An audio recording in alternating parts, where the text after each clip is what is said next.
नमस्कार, बहुत स्वागत है आपका। मैं हूं आपके साथ नेहा दुबे। एपीएन के कानूनी प्रोग्राम लीगल हेल्पलाइन में आप सभी का बहुत बहुत स्वागत है। इसमें हमारे कानूनी विशेषज्ञ रोजमर्रा की जिंदगी की समस्याओं से जुड़े कानूनी मसलों पर आपकी शंकाओं का समाधान करते हैं। आप भी इस प्रोग्राम से जुड़ सकते हैं और फोन करके कानूनी राय ले सकते हैं।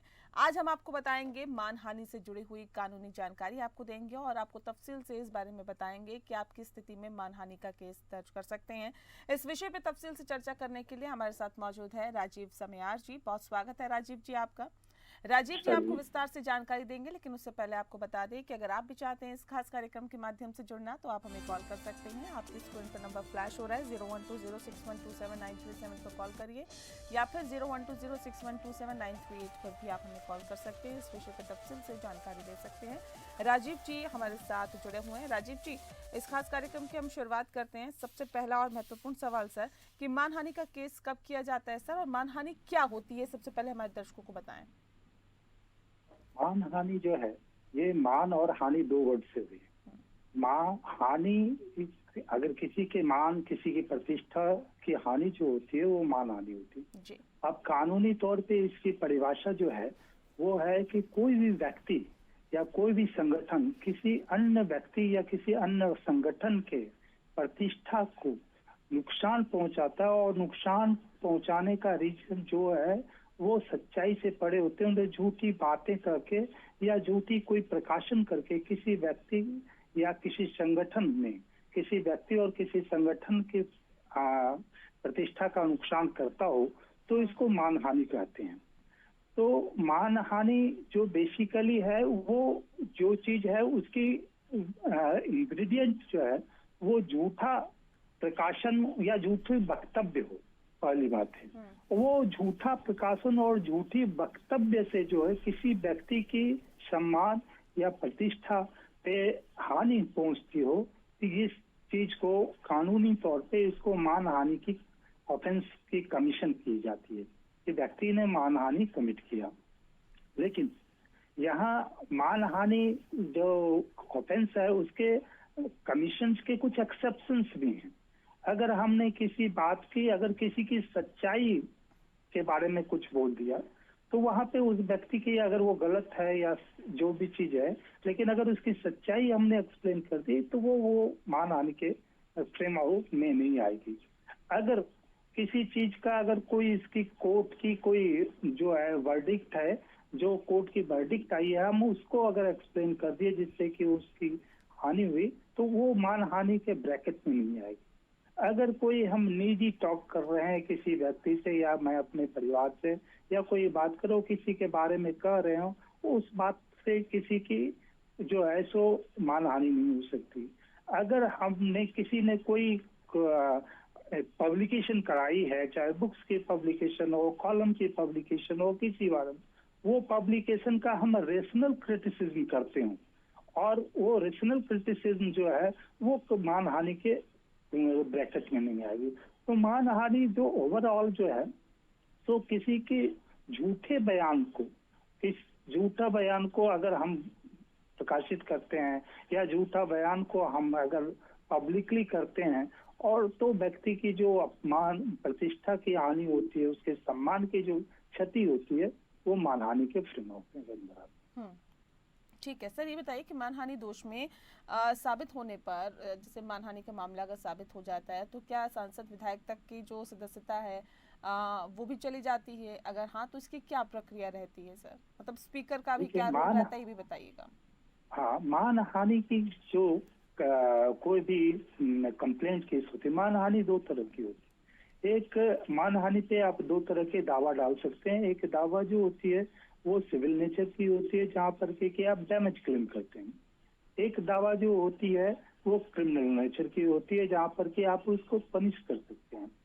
अब क्या है कि मानहानि की दावा अगर सिद्ध हो गई, ये क्रिमिनल की बात कर रहे, सिद्ध हो गई तो व्यक्ति की जो है सो अगर कोई विधायी है, लेजिस्लेचर है, चाहे वो एमएलए हो चाहे एमपी हो, जो भी है, तो उसकी सदस्यता।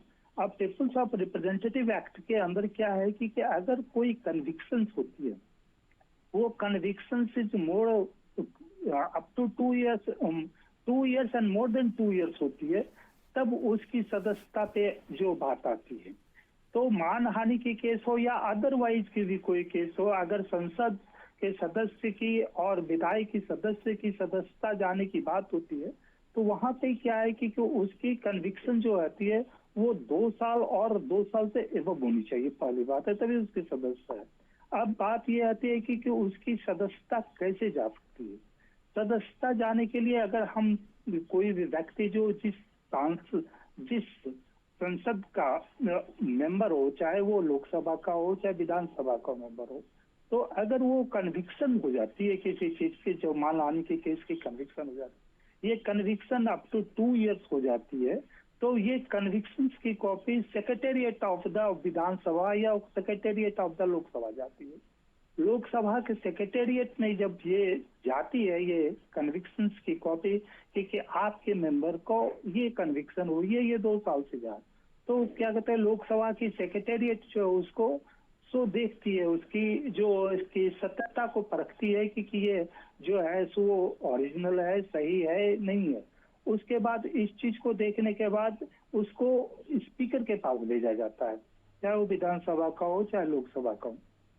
विधानसभा और लोकसभा का स्पीकर उस चीज को मॉनिटर करता है कि ये जो कॉपी आई है कहाँ की है, किस केस में, और कि इतने दिन की सजा हुई है, इस सजा पे जो है सो अपील गई है कि नहीं गई है, और ये कन्विक्शन स्टेड है कि नहीं है, ये सारी चीज को वो देखती है। और वो ये उसमें स्पीकर के पास ये इम्यूनिटी होती है कि उसको देखने में कितना वक्त लगाता है, ये कम वक्त भी लगा सकता है और वक्त भी ले सकता है, कि वो उनके पास टाइम लिमिट नहीं होती कि हम इतने दिन में देखेंगे, उसको वो देखती है। अगर वो पाती है कि नहीं ये कन्विक्शन हुई है, ये कन्विक्शन इज करेक्ट वन, इस पे और कन्विक्शन स्टेट कोई सुपीरियर कोर्ट से नहीं है, तो फिर वो उस चीज को जो है सो उस चीज को पर नोटिफाइड करती है, उसको पाती है कि ये सही है और नोटिफाइड करती है। और नोटिफाइड करती है तो जिस दिन की नोटिफाइड करती है उस दिन से नोटिफिकेशन उसको जारी उसकी सदस्यता खत्म। लेकिन हाँ, उसकी जो सदस्यता के साथ उसकी जो एम्यूनिटी, जो उसकी सुविधाएं होती है जो उसको मिलती है, उस चीज को भी वो ध्यान रखती है कि कितन वो कब तक, वो कैसे उसको जो है उसकी सदस्यता के साथ उसको उस चीज को मिलनी चाहिए, नहीं मिलनी चाहिए, ये सारी चीज का वो ध्यान रखते हैं। तो स्पीकर का पावर जो होता है वो बहुत वैल्यूबल होती है। हाँ, और दूसरी बात ये भी है कि अगर वो स्पीकर कोई इस तरह की ऑर्डर करती है सदस्यता जाने या ना जाने की, तो उसको आप कोर्ट ऑफ लॉ में आप जो है सो अप्रोच कर सकते हैं कि ये सही है या गलत है, उसको चैलेंज कर सकते हैं। अभी आपने देखा होगा कि आरजेडी की विधायक एमएलसी थे वो पटना, उनकी सदस्यता जो चली गई थी, सदस्यता वो विधान परिषद में उन्होंने चीफ मिनिस्टर की नौकरी करी थी और उसके जो है उसकी सदस्यता चली गई थी। लेटर ऑन ये सुप्रीम कोर्ट में आई और सुप्रीम कोर्ट ने उसकी सदस्यता की जो गई हुई थी उसको रिस्टोर करा।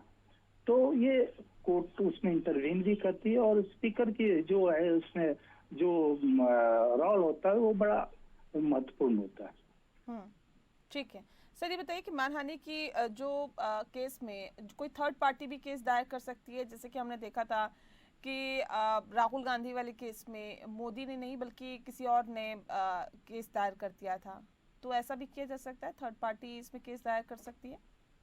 ये तो अपैरेंट है कि देखिए राहुल गांधी के केस में ये राहुल गांधी जो जिस वर्ड का यूज किया था उसमें पूर्ण ईश्वरचंद मोदी का कोई नाम नहीं था, लेकिन मोदी वर्ड था। और वो उसमें वो ये राहुल गांधी का जो केस आपने कोट किया, ये राहुल गांधी का केस जो है वो कर्नाटक में उन्होंने स्पीच दी थी और ये पूर्ण ईश्वरचंद मोदी जो थे वो थे गुजरात के थे। तो ये थर्ड पार्टी थे।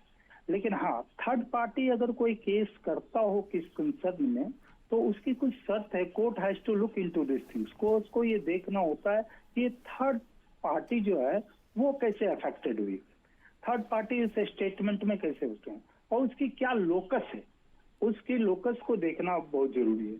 जो कि कोर्ट को ये सबसे जरूरी चीज है कि किसी भी केस में व्यक्ति की क्या लोकस है, व्यक्ति का क्या लोकस स्टैंडर्ड है कि जो वो केस कर सकता है थर्ड पार्टी।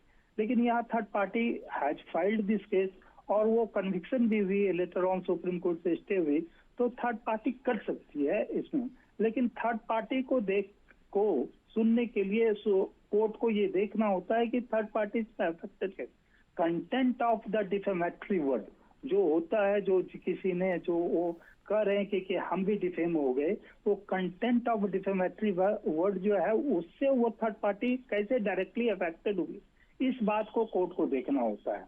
और कोर्ट अगर ये बात देखती है कि ये content of the defamatory word से ये व्यक्ति जो है अफेक्टेड हुई है, तो वो थर्ड पार्टी की दावा को, थर्ड पार्टी की कंप्लेंट को आगे चलाती है और उसका प्रोसीजर आगे होता है।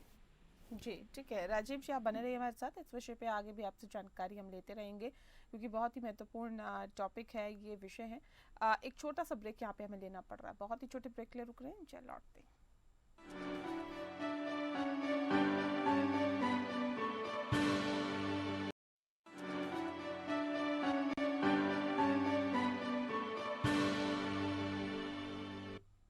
चलिए ब्रेक के बाद स्वागत है आपका, और आज हम मानहानि पर बात कर रहे हैं। राजीव समयार जी हमारे साथ लगातार मौजूद हैं। सर ये बताइए कि मानहानि सुनवाई की प्रक्रिया क्या होती है?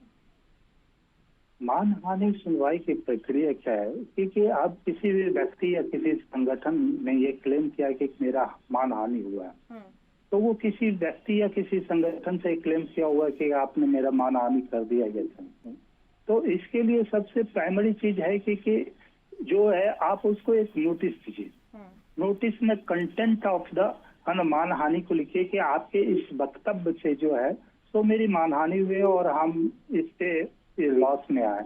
तो वो लीगल नोटिस में आप उसका नाम देंगे, एड्रेस देंगे वर्चुअल, और उसमें कंटेंट देंगे। उस कंटेंट को आप उसको भेजेंगे और वो जब लीगल नोटिस उसके पास आएगी तो नेचुरली है कि वो व्यक्ति जब उसको रिसीव करेगा तो रिवर्ट करेगा, रिवर्टल देगा, वो रिप्लाई करेगी, वो व्यक्ति रिप्लाई करेगा, जो भी चीज हो जाए वो रिप्लाई करता है। उस रिप्लाई से अगर जो व्यक्ति पीड़ित है वो अगर वो संतुष्ट है तब तो बात यही खत्म हो जाती है। अगर वो संतुष्ट नहीं है तो क्रिमिनल कंप्लेंट करेगी, एक क्रिमिनल कंप्लेंट, तो वो क्रिमिनल कंप्लेंट कोर्ट में जाती है। क्रिमिनल कंप्लेंट जब हम कोर्ट में डालते हैं, मजिस्ट्रेट के, क्रिमिनल की बात कर रहा हूँ मैं, सिविल की बात नहीं कर रहा हूँ, क्रिमिनल कंप्लेंट, ये क्रिमिनल में जब जाते हैं तो कोर्ट में जब जाते हैं क्रिमिनल कंप्लेंट लेके, तो कोर्ट उसको प्रीमा फेसाई देखती है कि जो कंटेंट, जो एलिगेशन जो एरेज करा है ना, वो व्यक्ति जो पीड़ित व्यक्ति जो कंप्लेंट में अपनी बात लिखी है वो प्रीमा फेसाई जो है वो डिफेमेटरी है और डिफेमेशन का केस बनता है कि नहीं बनता है। अगर वो कोर्ट ये फील करती है कि यस ये जितनी भी चीज एवरमेंट इसने कंटेंट डाली है, इस एवरमेंट से जो है ये क्रिमिनल कंप्लेंट में जो डाली है उसे डिफेमेशन का केस बनता है, तो क्रिमिनल कंप्लेंट पे नोटिस होती है। वो नोटिस जो है वो अपोजिट पार्टी जिसको आपने एक्यूज्ड बनाया उसके पास जाती है। जब एक्यूज्ड के पास जाती है वो समन के तौर पे जाती है, तो समनिंग ट्रायल होती है, तो वो आते हैं। जब समनिंग ट्रायल होते हैं उसके बाद कोर्ट की प्रोसीजर फिर आगे बढ़ती है। They adduce their evidence, accused adduce their own evidence, वो सारे चीज रखते हैं। और अल्टीमेटली जो है कोर्ट आकर ये फील करती है, कोर्ट ये पाती है कि ये डिफेमेशन केस एब्सोल्यूट है, तो वो कन्विक्शन होती है। अगर कोर्ट ये मानती है कि ये केस नहीं बनता है तो वो एक्विटल होती है। हाँ। तो इस तरह से क्रिमिनल के केस क्या, क्रिमिनल डिफेमेशन की केस बनती है। सर मानहानि के केस के लिए कानूनी नोटिस की प्रक्रिया क्या होती है? देखिए, कानूनी नोटिस एक तरह का टूल्स है, जो टूल्स बहुत जरूरी टूल्स आप उसको मान सकते हैं कि आप डायरेक्ट किसी पे क्रिमिनल कंप्लेंट डाल रहे हैं तो आप वो व्यक्ति जिसके अगेंस्ट डाल रहे हैं दे आर नॉट अवेयर क्या चीज है। तो एक नोटिस जो होती है, नोटिस एक अवेयरनेस देती है कि you have committed such A offence.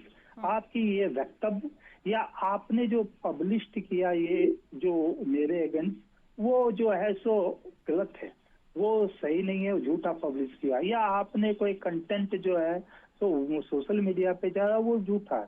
तो ये सारे चीज को आप उस जो नोटिस में वो आप डालते हैं, ये सारी चीज, और उसके बाद जो है सो उस चीज को जो दूसरी पार्टी जो है उस चीज पे वो एक्ट अपॉन करती है, देखती है कि I have committed such and thing और नॉट।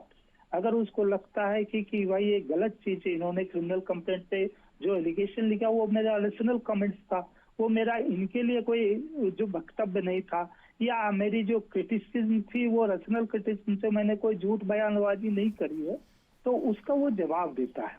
तो क्रिमिनल फाउंडेशन जो है क्रिमिनल कोई भी कंप्लेंट का, वो लीगल नोटिस जो है वो फाउंडेशन ऑफ द डॉक्यूमेंट्स के तौर पे काम करती है, जो कि एक रिवर्टल का जो है सो राइट देती है दूसरे पार्टी को, और तो कोर्ट को भी थोड़ी आसानी होती है कि उस चीज पे नोटिस करने के पहले, जब कोई चीज नोटिस करते हैं किसी डिफेमेशन के केस को, तो कोर्ट के पास दोनों का वर्जन होता है। एक वर्जन जो होता है पीड़ित का भी होता है, एक जो एक्यूज्ड का, दोनों का होता है। तो कोर्ट उसको जुडिशियस माइंड तब अप्लाई करती है कि whether this case is made out और नॉट मेड आउट। अगर मेड आउट होती है तो फिर नोटिस करती है, तो फिर ट्रायल होती है। तो लीगल नोटिस बड़ी इंपॉर्टेंट पार्ट होती है। ठीक है सर, ये बताइए कि मानहानि पर आरोप सिद्ध करने की जिम्मेदारी किस पर होती है? देखिए, बर्डन ऑफ प्रूफ जो होती है वो हमेशा प्रोसिक्यूशन पे होती है। प्रोसिक्यूशन मीन्स होती है कि जो व्यक्ति पीड़ित है उसको प्रूव करना होता है। हाँ, किसी भी केस में, एक टीएमएल केस को छोड़ के अदरवाइज ज्यादातर सारे केस में जो बर्डन ऑफ प्रूफ जो होती है वो हमेशा प्रोसिक्यूशन के पास होती है, मतलब पीड़ित व्यक्ति के पास होती है।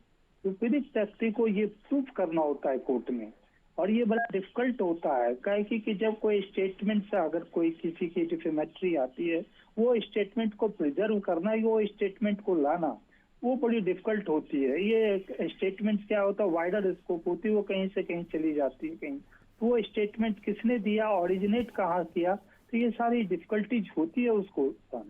तो वो जो है बर्डन ऑफ प्रूफ जो होती है वो होती है पीड़ित व्यक्ति को, और पीड़ित व्यक्ति को ये प्रूफ करना पड़ता है कि ये सामने वाला व्यक्ति जो स्टेटमेंट दिया, उस स्टेटमेंट के कारण मेरी जो है ये मेरी नुकसान हुई।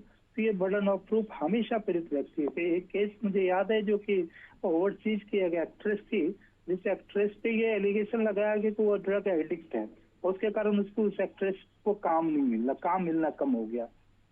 तो उसने जो है डिफेमेशन का केस डाला था, जिसने उस जो रिपोर्टिंग करी थी उसने। तो वो सारी चीज को बर्डन ऑफ प्रूफ को जो है सो हमेशा पीड़ित व्यक्ति को, लेकिन वो बर्डन ऑफ प्रूफ को जो है सो लाना जो डिफिकल्ट होती है समटाइम। अगर ये पब्लिश्ड आइटम होती है तो वन कैन गो और पब्लिश्ड आइटम मिल जाती है। अगर वो पब्लिश्ड आइटम नहीं है, वो स्टेटमेंट्स है, तो वहाँ पे थोड़ी दिक्कत होती है उस जो एविडेंस को लाना। तो बर्डन ऑफ प्रूफ मोटे तौर पे जो है, लेकिन हाँ, आप दूसरे हैंड ये भी कहेंगे कि जिसको आप एक्यूज सुनाते हैं तो उसको भी ये डिफेंसिव राइट होती है, वो डिफेंस करना कि हमने ये ऐसी बात इस इंटेंट से नहीं कही या हमने इस चीज को नहीं रखा, तो एक डिफेंसिव राइट उसको हमेशा अवेलेबल होती है। जी जी जी, चलिए बहुत शुक्रिया आपका राजीव जी, आपने बहुत ही विस्तार से मानहानि केस के बारे में हमारे दर्शकों को जानकारी दी, इसके लिए आपका बहुत बहुत शुक्रिया। इसी के साथ लीगल हेल्पलाइन में फिलहाल के लिए इतना ही। नमस्कार।